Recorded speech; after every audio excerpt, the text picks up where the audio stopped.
হযরতে খাদিজা রাদিয়াল্লাহু তাআলা আনহা আপন বাবা বসে বসে বছর ননে কান্না করতেছেন। দয়ার নবী আমার হযরতে খাদিজার কাছে আসার পর দেখছেন তো পা দিয়ে হাঁটু দিয়ে রক্ত করে ঘুরে ঘুরে ঘুরে চলে যায়। দয়ার নবী বলে, ওগো খাদিজা তুমি কেন এই জায়গাতে এসেছো বলো? যদি ইহুদি নাসারা যদি দেখতে পেয়ে গেছে তোমার এই জায়গায় আসায়, তারা আমার নিকটে আসার পর হয়তো আমাকে হত্যা করে দিবে, আমাকে শেষ করে দিবে, আর কোনোদিন ইসলাম প্রচার করা হবে না। হযরতে খাদিজা রাদিয়াল্লাহু তাআলা আনহা বলেন, ইয়া রাসূলুল্লাহ ইয়া হাবিবাল্লাহ, নবী গো এখনো আজ পর্যন্ত কোন ইহুদিরা আমার আশা দেখতে পায় নাই। আমি একা একা আপনার এই জায়গাতে এসেছি। ইয়া রাসূলুল্লাহ ইয়া হাবিবাল্লাহ, নবী গো আপনি একদিন নয়, দুই দিন নয়, আপনি 3 দিন ধরে বনাগারে আছেন, আপনি খাবার খাদ্যটা খেয়ে নিন। দয়ার নবী মুস্তাফা বললেন, খাদিজা না না, আমি খাবার খাদ্য খাবো না। হযরতে খাদিজা বলেন, ইয়া রাসূলুল্লাহ আমি কসম খেয়েছি আপনাকে যতক্ষণ পর্যন্ত খাবার খাদ্য না খাওয়াবো আমি খাদিজা এক ঘট পানি পান করব না।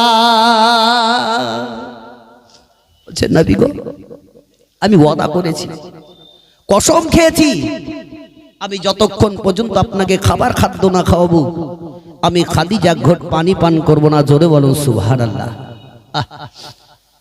বিশ্বের নবী বলছেন, ওগো খাদিজা তবে দেখো তোমার হাঁটু দিয়ে পা দিয়ে রক্ত গড়ে গড়ে যায়, এনাও আমি হাত দুটা বের করে দিলাম, আমি নবী মুস্তাফা, আমার হাতের তলায় হাঁটু দুটো রাখো। বিশ্বের নবীর দিকে লক্ষ্য করে হযরতে খাদিজা বলছেন, ইয়া রাসূলুল্লাহ আগে আপনি খাবার খান, তারপরে আমি হাঁটু রাখবো। আল্লাহর নবী দুজাহানের আকা জনাবে মুহাম্মদ রাসূলুল্লাহ সাল্লাল্লাহু তাআলা আলাইহি ওয়াসাল্লাম বললেন, ওগো খাদিজা না না না, আগে তুমি আমার হাতে তলায় হাঁটু দুটো রাখো। খাদিজা বললেন, ইয়া রাসূলুল্লাহ ইয়া হাবিবাল্লাহ, নবী গো আপনি 3 দিন ধরে না খেয়ে আছেন, আগে আপনি খাবার খাদ্যটা খেয়ে নিন, তারপরে আমি হাঁটু দুটো রাখবো। দয়ার নবী বললেন, না না না। তৃতীয়বারে হযরতে খাদিজা রাদিয়াল্লাহু তাআলা আনহা যখন বলে দিলেন, বিশ্বের নবী আমার খেজুর খোরমাটা খেয়ে নিলেন, পানি পান করলেন। দয়ার নবী বলে, ও খাদিজা আমি আর সহ্য করতে পারি নাই, দেখো তোমার রক্ত গড়ে গড়ে যায়। ওগো খাদিজা এ নাও হাত দুটো বের করে দিলাম, একবার তুমি আমার হাতের তলাতে হাঁটু দুটো রাখো। দয়ার নবী মুস্তাফার দিকে লক্ষ্য করে হযরতে খাদিজা রাদিয়াল্লাহু তাআলা আনহা হাঁটু দুটো যেমনি হাতের তলাতে রাখলেন, ওই সময়তে বললেন, ইয়া রাসূলুল্লাহ ইয়া হাবিবাল্লাহ, নবী গো আপনার হাতের তলাতে যখন আমি হাঁটু দুটো রেখে দিলাম তো মনে হলো আমার সমস্ত শরীরের বেদনা দূর হয়ে গেল। বলছেন নবী গো আপনার হাতের তলাতে হাঁটু দুটো রাখা মাত্রই সঙ্গে সঙ্গে আমার শরীরের সমস্ত বেদনা দূর হয়ে গেল। তবে ইয়া রাসূলুল্লাহ আপনাকে একটা কথা জিজ্ঞাসা করব। নবী বললেন, ও খাদিজা কি বলবে বলো? বলে, ইয়া রাসূলুল্লাহ এখনো যে আপনাকে খাবার খাদ্য খালাম, পানি পান করলাম, তাতে আপনি আমার প্রতি খুশি হয়েছেন কিনা বলো? নবী বললেন, খাদিজা যাও, আমি তোমার প্রতি বড় খুশি হয়েছি। জোরে বলো সুবহানাল্লাহ। ওই সমাদে হযরতে খাদিজা রাদিয়াল্লাহু তাআলা আনহা বললেন, ইয়া রাসূলুল্লাহ ইয়া হাবিবাল্লাহ, নবী গো দ্বিতীয় কথা আমি জিজ্ঞাসা করব। বলে, এমন কি বলবে বলো? বলে, ইয়া রাসূলুল্লাহ এই পৃথিবী দুনিয়া ধ্বংস যেদিনকে হয়ে যাবে, রোজ হাসরের ময়দানে হেন বাপ বেটারা হবে না, বেটা বাপের হবে না, মা বেটির হবে না, বেটি মায়ের হবে না, স্বামী স্ত্রীর হবে না, স্ত্রী স্বামীর হবে না। ইয়া রাসূলুল্লাহ, এখনো নিজে নিজে সবাই নফসি নফসি করবে, তবে আমি খাদিজা, আপনারা আমি বিবি খাদিজা, তবে আমি কি আপনার সঙ্গে জান্নাতে যাব না? দয়ার নবী বললেন, খাদিজা যাও, আমি নবী মুস্তাফা, তুমি জান্নাতে চলে যাবে। ও বিশ্বের নবী আমার, দয়ার নবী রহমাতুল লিল আলামিন টুক টুক টুক টুক টুক টুক করে বিশ্বের নবী খাদিজার বাড়িতে চলে গেলেন। দয়ার নবী মুস্তাফা আমার সেই জায়গা থেকে হেঁটে হেঁটে হেঁটে চলতে আরম্ভ করলেন। বিশ্বের নবী আমার একটি জঙ্গলে গিয়ে, পাহাড়ের ওপরে গিয়ে নবী আমার কলমার দাওয়া দিতে লাগলেন। দেখুন বিশ্বের নবীর আদর্শটা, আজ আমরা নবীকে চিনতে পারি নাই, নবীর আদর্শ মেনে চলতে পারি নাই। ও বিশ্বের নবী পাহাড়ের উপরে গিয়ে যখন কলমার দাওয়া দিতে লাগলেন, এমন সময়তে একটা জঙ্গলের পশু, যার নাম হলো বাঘ, যাকে দেখে আমরা সকলে ভয় করি, ওই বাঘটা বিশ্বের নবীর সম্মুখে গিয়ে আপন বসে বসে কাঁদতে আরম্ভ করলো। জোরে বলো। বাঘ কাঁদছে নবীকে দেখে, আর আমরা বাঘকে দেখে ছুটে পালাবো কি? আর নবীর সম্মুখে বাঘ বসে গিয়ে নবীর মুখের দিকে তাকিয়ে আছে। এখনো বিশ্বের নবী রহমাতুল লিল আলামিন বাঘের মুখের দিকে তাকিয়ে তাকিয়ে দেখতেছিলেন। কিছুক্ষণ পরে বাঘটা চট করে উঠে একটু ভিতর দিকে চলতে আরম্ভ করলো। একটু দূরে পাহাড়ের বাইরে গিয়ে দেখছে তো কয়েকটা রাখাল সেখানে ছাগল বেশ চড়াতে ছিল। বাঘ দাঁড়িয়ে গেল। বাঘ সমস্ত রাখালকে তার জবান দাঁড়াতে নবীর সাক্ষী দেওয়ার জন্য আল্লাহর দরবারে বলছে, আল্লাহ গো, তুমি একবার মানুষের ন্যায় আমার জবানটা খুলে দাও, যাতে তোমার নবী মুস্তাফার পরিচয়টা আমি তাদেরকে বলে দিতে পারি। জোরে হবে না? দেখো বাঘের জবান খুলে গেল। ওই বাঘটা আপন সমস্ত রাখালদেরকে বলেছিল, বলে আজকে তোমরা এই জায়গাতে মেষ ছাগল চড়াচ্ছ, তবে একটা কথা আমার শুনে নাও, তোমাদের আজকে ভাগ্য নসিবটা খুলে গেছে। বলে কেন? আজকে বিশ্বের নবী দেখো পাহাড়ের উপরে কলমার দাওয়া দিতেছে, যাও যাও দৌড়ে দৌড়ে আর নবীর কাছে তোমরা কলমাটা পড়ে নাও। এ রাখালেরা বাঘকে বলল, এ বাঘ, তোরা যুক্তি করে আমাদের নিকটে এসেছি আমাদের এই মেষ ছাগল গোলা খাওয়ার জন্য, তবে তোর কথা শুনে আমরা কখনোই যাব না। বাঘ থাবা মেরে বসে গেল। বাঘের দুই চোখ দিয়ে পানি পড়তে লাগলো। বাঘ বলল, শোনো রে, আমি একটা জানোয়ার বলে আমার কথা তোদের বিশ্বাস হয় না। বিশ্বের নবী যদি একবার চলে যান, তবে আর কিয়ামত পর্যন্ত তোদের সঙ্গে দেখা হবে না। তবে এখনো চলে যাও। ওরে রাখালে রে, তোদের মেয়ে ছাগল গোলাগে একটা একটা করে গিনতি করে করে আমার সম্মুখে রেখে দে। যতক্ষণ পর্যন্ত বিশ্বের নবীর কাছ থেকে না আসবে, আমি এই জায়গা থেকে পালাবো না। বেশের দিকে যখন তাকালো, রাখালেরা তাকে তাকে দেখতেছিল। সমস্ত মেষগুলা জমিনে আর মুখ লাগাই না, আসমানের দিকে মুখটা ছেড়ে দিল। তাদেরও দুই চোখ দিয়ে পানি পড়তে লাগলো। রাখালেরা সমস্ত মেষগুলাকে একটা একটা করে এক গিনতি করে এক জায়গাতে একত্র করে দিয়ে বাঘকে বলল, এদা থাকলো, আমরা চললাম তোর কথা মতো বিশ্বের নবীর কাছে কলমা পড়তে। ওই রাখালেরা দৌড়ে দৌড়ে পাহাড়ের কাছে গিয়ে দেখছেন তো বিশ্বের নবী কলমার দাওয়া দিতেছিলেন। এমনকি রাখালেরা গিয়ে বলে, ওগো আল্লাহর নবী, আপনি আমাদেরকে কলমাটা পড়িয়ে দিন। বিশ্বের নবী আমার সঙ্গে সঙ্গে ওই রাখালদেরকে কলমাটা পড়িয়ে দিলেন। দয়ার নবী মুস্তাফার নিকট থেকে রাখালেরা যখন চলে যায়, নবী মুস্তাফা আমার বললেন, ও রাখালেরা শোনো, তবে আমি যে এই জায়গাতে কলমার দাওয়া দিতেছি, তবে তোমাদেরকে সাক্ষী কে দিল বলো? এটা তো একটা কথা। আমি যে পাহাড়ের উপরে কলমার দাওয়া দিছি, এখানে আমি আছি, তো তোমাদেরকে বললো কে? হঠাৎ করে কেউ জানতে পারবে না। সমস্ত রাখালেরা বলেছিল, ইয়া রাসূলুল্লাহ, ইয়া হাবিবাল্লাহ, নবী গো, একটা জঙ্গলের পশু বাঘ গিয়ে আমাদের গওয়াহি সাক্ষী দিল বিশ্বের নবী এসে যে যাও কলমাটা পড়িয়েছো, তাই আপনার কাছে আমরা দৌড়ে দৌড়ে এসেছি।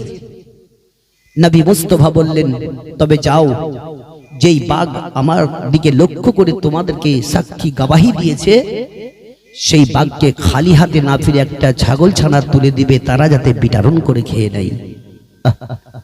বাঘদের চোখ দিয়ে পানি পড়তে ছিল। বিশ্বের নবীর দিকে লক্ষ্য করে বাঘ কোনো কিছুই না বলে টুকটুক করে জঙ্গলে দিয়ে চলে গেল। জোরে বলো সুবহানাল্লাহ। তাই বলে, দয়ার নবী গো, এ কেন গেলেন এ দুনিয়া ছাড়িয়া, দয়ালি এ রাসূল গো,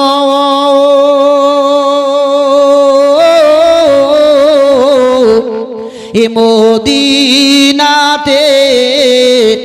এ আছেন ও জাগিয়া, ও নবী তোমার নামে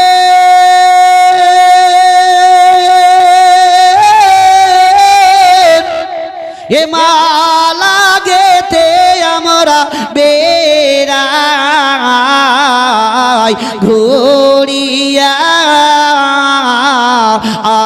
আছেন ও জাগিয়া, দয়ার নবী গো,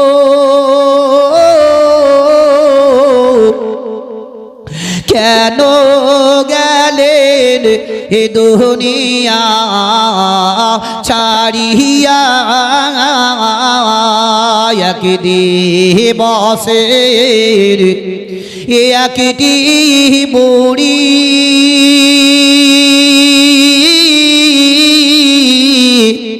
গাঠুরি নিয়া কান্দেন বসি, দয়ার নবী বুড়ির গাঠুরি দিলে পৌঁছায়া, আছেন ও জাগিয়া, দয়ার নবী গো,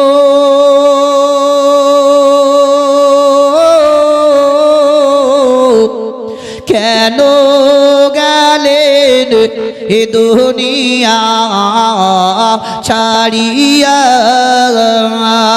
বুড়ি বলে,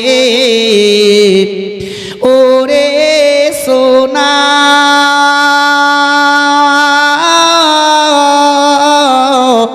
তোমার নামটি কি বা বলো না,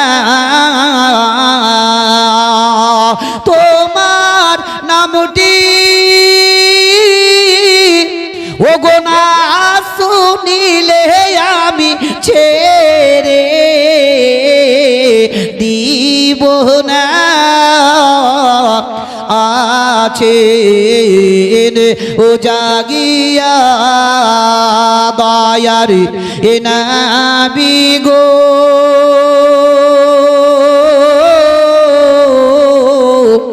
কেন গেলেন দুনিয়া ছাড়িয়া, আল্লাহুম্মা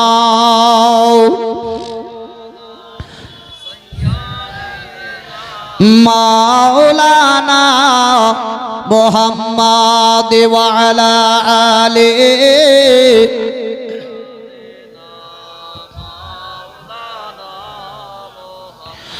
সাল্লাল্লাহু তাআলা আলাইহি ওয়াসাল্লাম। ও বাবা জীবনের আমার ভাইরা মা বোনেরা আমার, বিশ্বের নবী দুজাহানের আগা জানাবে মুহাম্মদ রাসূলুল্লাহ সাল্লাল্লাহু তাআলা আলাইহি ওয়াসাল্লাম আপন টুকটুক টুকটুক করে রাস্তা ধরে চলতে আরম্ভ করলেন। সঙ্গে ছিলেন সাহাবী আবু জার গফারি রাহমাতুল্লাহ আলাইহি। দয়ার নবী মুস্তাফা আমার চলতে চলতে এমন একটি কবরস্থানের উপরে চলে গেলেন। ওই কবরস্থানে পা রাখা মাত্র সমস্ত কবরের আযাব বন্ধ হয়ে গেল। জোরে বলুন, সমস্ত কবরের আযাব বন্ধ হইল, কিন্তু একটা কবরের আযাব বন্ধ হয় না। নবী সেই কবরটার দিকে লক্ষ্য করে বিশ্বের নবী আমার দাঁড়িয়ে গেলেন। সাহাবী জিজ্ঞাসা করছেন, ইয়া রাসূলুল্লাহ, এখানে কবরস্থানে আসার পরে কোনো কবরের কাছে দাঁড়ালেন না, এইটার কাছে দাঁড়ালেন, কারণটা কি? নবী আমার বলছেন, ও সাহাবী, এই কবরটাতে অতিরিক্ত আযাব চলছে। তবে এই কবরটা হচ্ছে একটা নওজওয়ান, একটা যুবকের। জোরে বলুন, একটা যুবকের, কোন বয়স্ক বৃদ্ধ মানুষের নয়। আমি আল্লাহর দরবারে হাত তুলে দোয়া করব যাতে তার কবরের আযাবটা বন্ধ হয়ে যায়। জোরে বলুন সুবহানাল্লাহ। নবী সাহাবীর সঙ্গে আলাপ আলোচনা করতেই নবী দোয়া করতে যাবেন, ইতিমধ্যেই হযরতে জিবরিলে আমিন নবীর কাছে আসার পর বললেন, ইয়া রাসূলুল্লাহ, এই নওজওয়ানের জন্য আপনি আল্লাহর কাছে দোয়া করবেন না, আল্লাহ তার কিয়ামত পর্যন্ত তার কবরের আযাব বন্ধ করবে না। তাহলে এমন কি মহাপাপ এই পৃথিবীর দুনিয়াতে করেছে কি আল্লাহ তার কিয়ামত পর্যন্ত তার কবরের আযাব বন্ধ করবে না? স্বয়ং জিবরিলে আমিন নবীকে বললেন। নবী চুপ হয়ে গেলেন। সাহাবী দেখছেন তো নবীর মুখটা একটু শুকোমুখ হয়ে গেল। হঠাৎ করে কোনো লোক যদি কোনো কথা বলে, মুখটা শুকোমুখ হবে না? বন্ধ হয়ে গেল। সাহাবী বললেন, ইয়া রাসূলুল্লাহ, ইয়া হাবিবাল্লাহ, নবী গো, একটু আগে আপনার মুখ কানা দেখলাম, এত সৌন্দর্য নোরানিওয়ালা চেহারা, আর এখন আপনার মুখটা শুকোমুখ হয়ে গেল, কারণটা কি একটু বলুন না কেন? নবী আমার বললেন, ও সাহাবী, এই যে নওজওয়ানের যে কবরটাতে আযাব চলতেছে, আল্লাহ রাব্বুল ইজ্জত তার কবরের আযাব কিয়ামত পর্যন্ত বন্ধ করবে না। দয়ার নবী আমার বললেন, সাহাবী, তবে একটা খবর খোঁজ নিয়ে নাও, এই নওজওয়ানের পৃথিবী দুনিয়াতে কে এমন বিজীবিত আছে, যেহেতু কবরটা হলো তাজা, নতুন কবর বেশি দিন হয়নি। এখনো সাহাবী আপন গ্রামের গলিতে গলিতে আপন বাবা চলতে আরম্ভ করলেন। খোঁজ নিতে নিতে নিতে দেখা গেল এই নওজওয়ানের একমাত্র পৃথিবী দুনিয়াতে মা জননী বেঁচে আছে। পৃথিবী জগতে তার আব্বা নাই, এমনকি মা লাঠি নিয়ে টুকটুক করে চলতেছিল। সাহাবী যাওয়ার পরে ওই বুড়িকে বলতেছে, ও গো বুড়ি মা, তবে আজকে তোমাকে বিশ্বের নবী ডাক করেছেন। দয়ার নবীর নাম কানা শোনা মাত্রে বুড়ি লাঠি কানা নিয়ে টুকটুক টুকটুক করে সঙ্গে চলতে আরম্ভ করলেন। দয়ার নবী মুস্তাফার কাছে গিয়ে হাজির হয়ে গেল। ও বুড়ি বলতে লাগলো, ইয়া রাসূলুল্লাহ, ইয়া হাবিবাল্লাহ, নবী গো, আপনি কেন আমাকে ডাক করেছেন বলুন না কেন? বিশ্বের নবী বললেন, বুড়ি মা, তোমার ছেলের ইন্তেকাল হয়েছে, কয়েকদিন হয়ে গেল, তবে তোমার বেটার কবরে অতিরিক্ত আযাব চলতেছে। তবে তুমি একটু মা আল্লাহর কাছে দোয়া করো যাতে তোমার বেটার কবরের আযাব বন্ধ হয়ে যায়। বুড়ি বলছি, ইয়া রাসূলুল্লাহ, দ্বিতীয় আর আমাকে বলে লজ্জিত করবেন না, যেহেতু আমি এর জন্য আমি দোয়া করব না, আমি আল্লাহর কাছে এটাই দোয়া করব, আল্লাহ যাতে তার কবরে আরো বেশি বেশি করে আযাব দিয়ে দেয়। তাহলে মায়ের প্রতি কি অত্যাচার করেছে? কোরআন বলছে ওয়াবিল ওয়ালিদাইনি ইহসানাও, তোমরা মা বাপের প্রতি ইহসানি করো, মা বাপের পদতলেই জান্নাত আছে। জোরে বলুন। আচ্ছা বলুন তো, 5 ওয়াক্তের নামাজ পড়ে পড়ে কপাল ঘিসতে ঘিসতে কালো করে দিয়েও জান্নাত পাবে? হ্যাঁ, জান্নাত কেউ কিনে রেখেছে নাকি? জান্নাত পাওয়া খুব সহজ নয়। আল্লাহর যদি দয়া হয় তবেই জান্নাত পাবে। দয়া আমরা পড়ছি কালো ঘিসতে, আমরা তো নামাজ পড়ছি পড়তে লোকের হিংসা করছি, নামাজ পড়ছি আমরা লোকের গিল্লা করে বেড়াচ্ছি, আমরা নামাজ পড়ছি লোকের চুরি চামারি করে খাচ্ছি। তাহলে বলুন, আমরা নামাজ পড়ে নামাজের কি মজাটা পাই? যদি নামাজের মজা পেতাম তবে আমরাও একজন আল্লাহওয়ালা হয়ে যেতাম। তবে বাপজি ভাইরা আমার, জান্নাত তো বাড়িতেই। বাপ মা, আমি যদি বাপ মাকে ঠিকভাবে খেতে না দিই, চোখের পানি পড়ছে আর এদিকে নামাজ পড়তে গেলাম, নামাজ কবুল হবে? বেকার। যতই যাই করি আগে মা বাপকে খুশি রাখো। বুড়ি বলছে ইয়া রাসূলুল্লাহ, এহানো আমি যে দোয়া করব, আমি কখনোই তার জন্য আমি দোয়া করব না, আল্লাহ যাতে তার কবরে বেশি বেশি করে আযাব দিয়ে দেয়। কিন্তু ভাই অনিবার্য, কোরআন বলছে আকিমুস সালাত, তোমরা নামাজ কায়েম করো। নামাজ অনিবার্য, আমাদেরকে নামাজ আদায় করতেই হবে। তার সাথে সাথে আমাদেরকে মা বাপের প্রতি ভালোবাসা রাখতে হবে। আমরা যদি নামাজ পড়ে আল্লাহকে যদি আমরা বলি আল্লাহ জান্নাত দাও জান্নাত দাও, তা নয়। আল্লাহকে আমরা বলবো কি আল্লাহ তোমাকে যাতে আমি পাই, আর আল্লাহকে যদি আমরা পেয়ে যাই তো জান্নাত খুদ আমাকে নিয়ে চলে যাবে। এহারো বিশ্বের নবী বলছেন, ও বুড়িমা তুমি কি দোয়া করবে না? বলে কেন করবে না? এমন কি তোমার প্রতি অপরাধ করেছে কি তাতেই তুমি তার প্রতি এভাবে বদদোয়া করো? বলে ইয়া রাসূলুল্লাহ, ইয়া হাবিবাল্লাহ, নবী গো, এহানো আমার যখন ওই কথাটা মনে পড়ে যায়, আমার কলেজা খানা চুর চুর হয়ে যায়। ইয়া রাসূলুল্লাহ, আমার কথাটা যখন মনে পড়ে যায়, আমার 2 চোখ দিয়ে পানি পড়ে যায়। বলে এমন কোন কথা মনে পড়লে তোমার কষ্ট আঘাত লাগে? বুড়ি বলল ইয়া রাসূলুল্লাহ, ইয়া হাবিবাল্লাহ, নবী গো, আমার বেটা যখন জীবিত ছিল ওই সমাধি ইয়া রাসূলুল্লাহ তার বিবির কথা শুনে আমার প্রতি মারতে আরম্ভ করে দিল। আমি মা ওই সমাধে আমি 2 হাত কানা জোর করে আমি বলেছিলাম, বেটারে ওরে আমার কলেজার টুকরো, আমি তোর গর্ভধারিণী মা, আমি আর সহ্য করতে পারি না, আমার শরীরে আর আঘাতে করিস না। ইয়া রাসূলুল্লাহ, ইয়া হাবিবাল্লাহ, নবী গো, তবু আমাকে মারতে ছাড়ে নাই।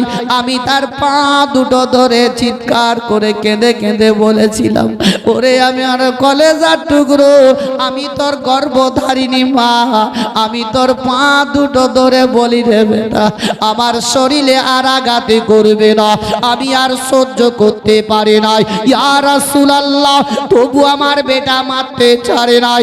আমি কাউরির কাছে বিচার দিতে পারিনি। ওই সমাধে আল্লাহর দরবারে 2 হস্ত তুলে দোয়া করে বলেছিলাম, বলে আল্লাহ গো, আমার বেটার তুমি মৃত্যু দিয়ে দাও, আমি আর সহ্য করতে পারি নাই।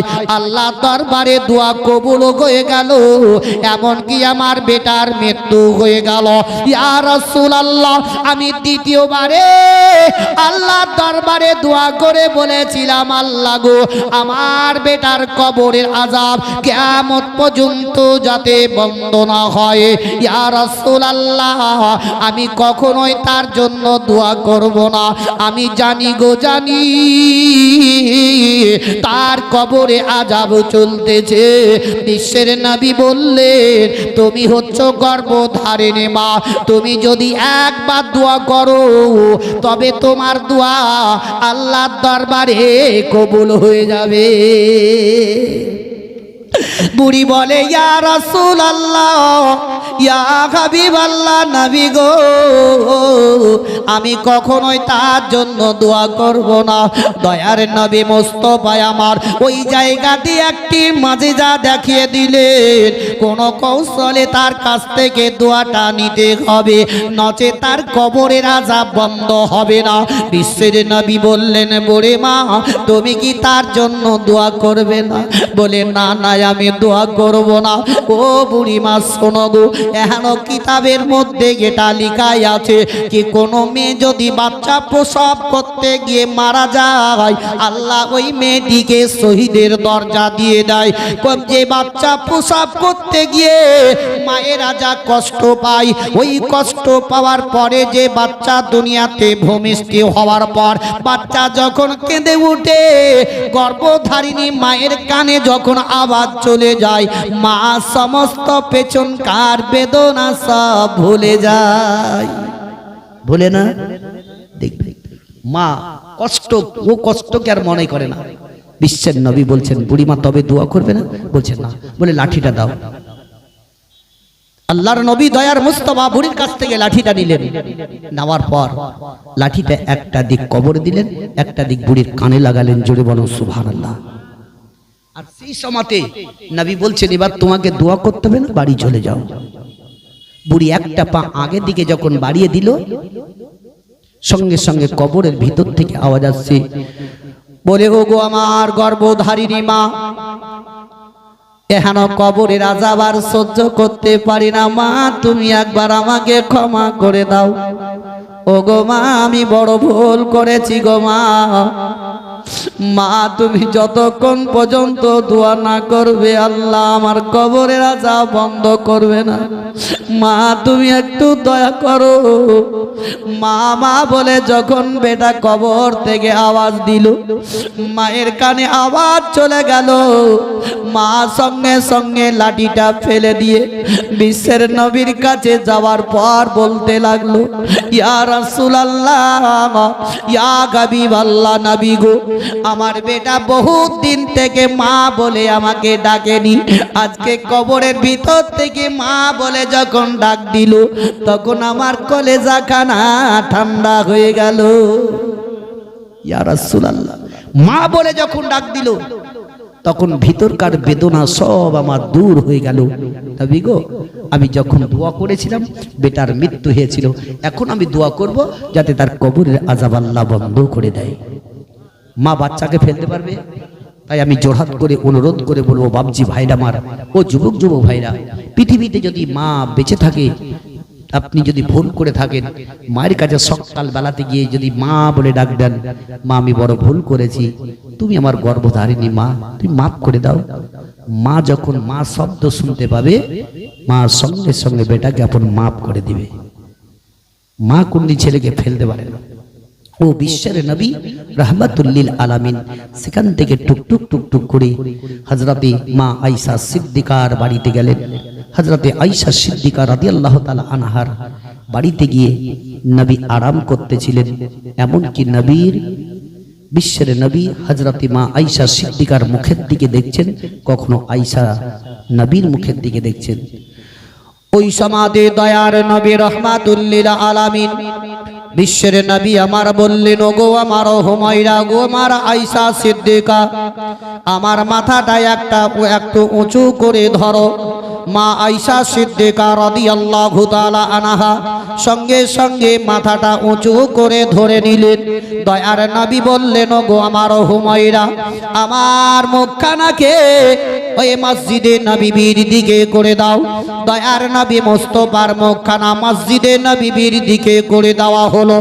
এমনকি হযরতে আয়েশা সিদ্দিকা রাদিয়াল্লাহু তাআলা আনহাকে বললেন, ওগো আয়েশা আমার মাথাটা একটু নিচু করে দাও। দয়ার নবীজি ওই মাথা কানা যেমন নিচু করে দিলেন, দয়ার নবী মোস্তফা দুই চোখ দিয়ে পানি পড়তে লাগল। মা আয়েশা সিদ্দিকা রাদিয়াল্লাহু তাআলা আনহা বলেন, ইয়া রাসূলুল্লাহ, ইয়া হাবিবাল্লাহ, নবী গো, আপনি কেন এইভাবে কান্না করতে আছেন? আপনার দুই চোখ দিয়ে কেন পানি পড়ে যায়? দয়ার নবী বললেন, ও গো আমার আয়েশা, আমি কান্না করতেছি একমাত্র খুশিতে। জোরে বলো, নবী কাঁদছেন খুশিতে। আয়েশা বলছেন, ইয়া রাসূলুল্লাহ, ইয়া হাবিবাল্লাহ, নবী গো, লোক কান্না করে দুঃখে কষ্টে, যখন কথা মনে পড়ে অন্তর কেঁদে কাঁদে, তখনই তার দুই চোখ দিয়ে পানি পড়ে, আর আপনি খুশিতে কাঁদছেন। একটু বক্সের আওয়াজ তো ভাই, আওয়াজ টানছে তো। হযরতে মা আয়েশা সিদ্দিকা রাদিয়াল্লাহু তাআলা আনহা বলছেন, ইয়া রাসূলুল্লাহ, আপনি খুশিতে কাঁদছেন, আমি কিছুই বুঝতে পারি না। ওই সমাতে আয়েশা সিদ্দিকা বললেন, ইয়া রাসূলুল্লাহ, ইয়া হাবিবাল্লাহ, নবী গো, যদি কাউরে দুনিয়া থেকে বাপ চলে যায়, ওই সমাতে তার বাপকে যদি মনে পড়ে যায়, তখনই তার দুই চোখ দিয়ে পানি পড়ে যায়।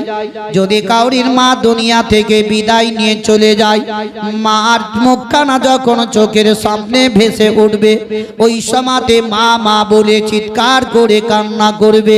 কাউরির যদি দুনিয়া থেকে ছেলে মেয়েরা চলে যায়, মা বাপের ওই সমাতে যখন ইয়াদ পড়ে যাবে, বাচ্চাদের দিকে লক্ষ্য পড়বে, মা বাপ তখনই কান্না করবে, ইয়া রাসূলুল্লাহ, ইয়া হাবিবাল্লাহ, নবী গো, তবে আপনি এভাবে যে খুশিতে কাঁদছেন, কারণটা কি বলুন?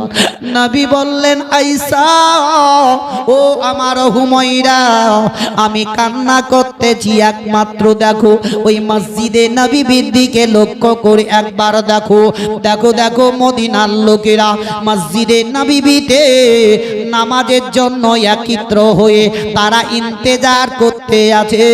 ওই নামাজটাকে প্রতিষ্ঠিত করতে গিয়ে আমি বদরের যুদ্ধে ময়দানে লড়াই করেছি, ওই নামাজটাকে আবাদ করতে গিয়ে উহুদের যুদ্ধে লড়াই করেছি, ওই নামাজটাকে প্রতিষ্ঠিত করতে গিয়ে গো আয়েশা, ইহুদি নাসারারা আমার শরীরে পাথর মেরেছে, ওই নামাজটাকে আবাদ করতে গিয়ে গো আয়েশা, আমার শরীরে দড়ি বেঁধে তারা অত্যাচার করেছে।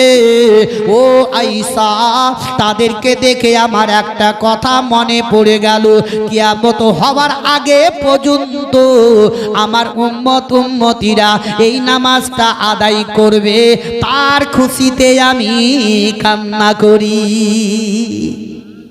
এই নামাজের জন্য আমি এত কষ্ট করেছি, এই নামাজটা আমার উম্মতিরা কিয়ামত হওয়ার আগে পর্যন্ত আদায় করবে, তার খুশিতে আমি কাঁদছি। তো নামাজের জন্য নবী যদি এত কষ্ট করেন, সেই নামাজকে আজকে আমরা অবহেলা করে আমরা চায়ের দোকানে এখানে বসে বসে সময় কাটিয়ে দিই। কি ভাই, আমি বলে যাই জোরহাত করে, অনুরোধ করে, মনে মনে চিন্তা করবেন কি মৌলবীদের তো খালি কথা ওঠে কি নামাজ পড়ো, কিন্তু বাস্তব অনিবার্য আমাদেরকে নামাজ পড়তে হবে। আকিমুস সালাত, তোমরা নামাজ কায়েম করো। কেন না মনে করবে, আরো বলবেন কি মৌলভী সাহেব আমরা দুয়া জানি না, নামাজ কি পড়তে যাব? বলবে না, বলবে না? অনেকে মানুষ বলে কি মৌলভী সাহেব আমরা দুয়া জানি না, কিন্তু একটা কথা জেনে রাখুন, আপনি দোয়া জানেন না ঠিক আছে, আপনি মসজিদে যাবেন, মাঠে ঘাটে যেখানে হোক না কেন, না আজান হওয়ার পরে নামাজের অবস্থায় দাঁড়াবেন, আল্লাহ আমি নামাজ পড়ছি, জোহরের হোক, আসরের, মাগরিবের, যে কোনো হোক, আপনি রুকু তাহরিমা বেঁধে নিলেন, রুকুতে সাজদাতে আপনি যদি আল্লাহ আল্লাহ বলে ডাকেন, আল্লাহ বলছে আমি ওটাই তোমার আমি কবুল করে নেব। তুমি আল্লাহ আল্লাহ যদি করো, আমি ওটাই কবুল করব, কিন্তু তার সাথে সাথে তোমাকে শিক্ষা অর্জন করতে হবে। মনে যে করবেন কি আল্লাহ আল্লাহ করলেই যে আমার হবে তা নয়, তার সাথে শিক্ষা অর্জন করতে হবে। আর যোগ্য যোগ্য আলেম আছেন, তাদের কাছে যাবেন, যারা 5 ওয়াক্তের নামাজ পড়ে তাদের কাছে নানা দাদু খালু চাচা বলেই তো শিক্ষা নেওয়ার চেষ্টাটা করতে হবে। কিন্তু ভাই আমরা সে শিক্ষার দিকে আমরা যাই না, আমরা বসে বসে বসে বসে সময় কাটাই, আমরা দিনকে অবহেলা করি। বলুন এখানে যে এতটা লোক বসে আছেন, এক একটা লোকের বয়স না হলে 50, কাউরি 40, কাউরি 60-এর দিকেও চলে গেছে, আমি অত জানি নাই, কিন্তু হাদিস থেকে এটা প্রমাণিত আছে কি মানুষের আয়ু 60 থেকে 70, এর মধ্যেই শেষ। তবে কাউরি যদি একাদশ হয় ওটা ভাগ্য নসিব। আচ্ছা বলুন তো 70-এ যদি 40 বাদ দেওয়া হয় থাকে কত? 70-এ 40 বাদ দিলে থাকে কত? 30। তাহলে বলুন আপনার আয়ু আর মাত্র 30টা বৎসর, 40 বৎসর কেটে গেছে। ওই 40টা বৎসরে আল্লাহর কি এমন কাজ করলেন বলুন? এই 30টা বৎসরের মধ্যে কার কোন দিন মৃত্যু হবে একমাত্র আল্লাহ জানে। তবে জোরহাত করে যাই, এই 30টা বৎসর যে আপনার আয়ুটা আছে, এই 30 বৎসরে আল্লাহর কিছু করেন ও কাজগুলো করার চেষ্টাটা করুন। আল্লাহ তাবারক তাআলা আমাদের প্রত্যেকটা মানুষকে সঠিক পথে ঈমানের সহিত নিয়ে যাওয়ার তৌফিক এনায়েত করুন। জোরে সকলে বলুন আমিন। একবার ভক্তি ভরে জোরে সোরে নবীর প্রতি দরুদ পাক পড়ুন। আগে বাড়বো আল্লাহুম্মা সাইয়্যিদিনা মাওলানা মুহাম্মদ ওয়ালা আলি সাইয়্যিদিনা মাওলানা মুহাম্মদ সাল্লাল্লাহু আলা মুহাম্মাদিন সাল্লাল্লাহু আলা মুহাম্মদ হরদম জাবান পাক নামে মোহাম্মদ হরদম জবান সে নিকালো শাফিয়ানা মোহাম্মদ। নৌকার মাঝি পারি করে দে দেরি করিস না, জিয়ারতে হে যাব আমি সোনার মদিনায়। বহু হাজে চলে গেল আমায় সমখ দিয়া, ইয়া তো কেন্দে ডাকলাম তবু চাইল না ফিরিয়া। গরিব বলে আমায় তারা সঙ্গে নিল না,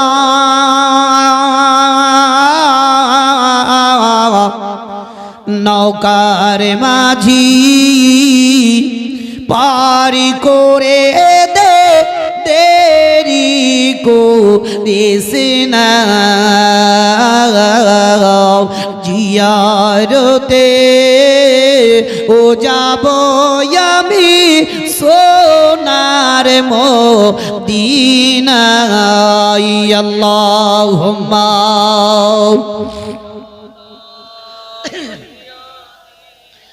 মাওলানা মুহাম্মদ ওয়া আলা আলিহি